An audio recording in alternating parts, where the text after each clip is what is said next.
Hello and welcome back to the Business View. As OPEC staunchly refuses to cut oil production, countries like Russia and the United States are feeling the squeeze. There's speculation that OPEC is now trying to see off competition from some of these rivals. In an exclusive interview, CNN's John Defterios asked the Saudi Arabian energy minister whether there was any truth in these kind of rumours. Namely, the question he asked is, are OPEC members trying to target other countries by sustaining current production levels and keeping those prices low? These rumors, or whoever generated them, is completely mistaken. I was the first minister to welcome the production and the addition of shale oil to the world in 2008, 2009. In Washington. Why? In Washington. Okay. Why? Because it would give better stability and assurance to the world that peak oil is a theory now that is dead. But at that time, peak oil was a big deal. But we've moved in the opposite direction now. That's So right. is this price around $60 a barrel healthy for long-term investment? Some would argue it's not, but Saudi Arabia and others get to hold on to their market share. No, Saudi Arabia, you know, we are going to continue to produce what we are producing. We are going to continue to welcome additional production if customers come and ask for it. Okay? But there is no effort against anyone in the international oil market. There are no conspiracies against any country. And that's what I said in my speech. I wish somebody will take that translation and use it. It's being translated. Final point, if non-OPEC producers come forward and offer cuts at this stage, would OPEC step up to the table and do the same, or are you happy to leave production where it is? I think it's too late now. And why do you say that? If they want to cut production, they are welcome. We're not going to cut. Certainly Saudi Arabia is not going to cut. And this is a position you'll hold for, what, the first 6 months of 2015? The position will hold forever, not 215. Well, that was John Defterios with an exclusive interview there with Ali Al-Naimi, the Saudi Arabian energy minister. Well, anything that, of course, Saudi Arabia says on the oil price also affects it. So let's have a look at the latest oil price this morning. Not too bad, actually, for the oil markets. But, of course, remember that volumes are pretty light in all of these markets, whether you're talking about commodities or equities this week, as we head towards the final stretch for the Christmas holidays. Brent crude is trading just a bit higher, over $62 on the barrel, as you can see, 72 cents higher in today's session. Oil prices, remember, have been buoyed by those comments from the oil minister of Saudi Arabia, who said that the drop in prices is but temporary. But you can also imagine that this will be helping some big oil-consuming countries, but also really penalising others. And that brings me to Russia, because I also want to point out that Russia is being very badly affected by what's going on in the oil markets. That has affected its currency. It's also affected its economic growth prospects. And as the currency has plunged, Apple, as you remember, has temporarily stopped selling iPhones. It seems like they're back on the market now, but it had to raise its iPhone prices in this country by 35% to make up for the falling ruble there. Well, the ruble has hit record lows against the US dollar so far this year, causing concerns for all sorts of companies that operate in Russia.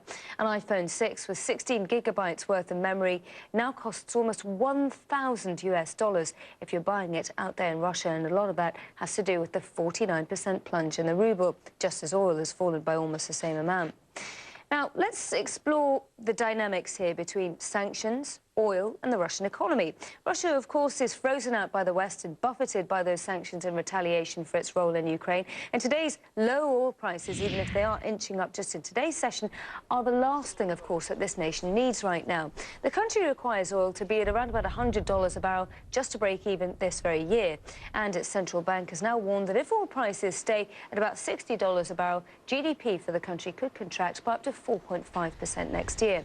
Let's examine this topic in a little bit more detail. Go over to Mike Jakeman. He's a global analyst and commodities editor at The Economist Intelligence Unit. And as you can see, he's sitting in our London set. Welcome, and thank you so much for coming on the show, Mike. You know, Russia, it's coming out with these GDP figures. Let me take the gloves off. How likely would it be for a country like Russia to be tempted to massage its GDP figures, given the impact that this this crisis has had? I think, well, even if it did, and I mean, Russian statistics aren't known as being the most transparent in the world anyway, then it's not going to have a tremendous effect. You know, because you can understand where the fundamentals are with Russia at the moment, and you know, if they come out and said, you know, well, we've avoided recession by, you know, a tenth of a percentage point or something like that, then it doesn't really change anything. It wouldn't be credible. But in the meantime, what are you expecting? So, I mean, obviously Russia's had a very difficult end to 2014, and we think it's only going to get more difficult in 2015. What started off as a currency crisis has now sort of kind of spread out a bit further in the last couple of weeks, obviously, as the ruble's weakened further. And, you know, we now think Russia's going to be in a recession for 2015. What kind of recession? Are we talking 4.5% like the central bank figures show? 4.5% if the economy, if the oil price stays at 60 is a reasonable assumption. We don't think that that'll be the case for the whole of next year. So as a result, no, I don't think 4.5 to 5% is quite right. Slightly shallower than that, but it depends.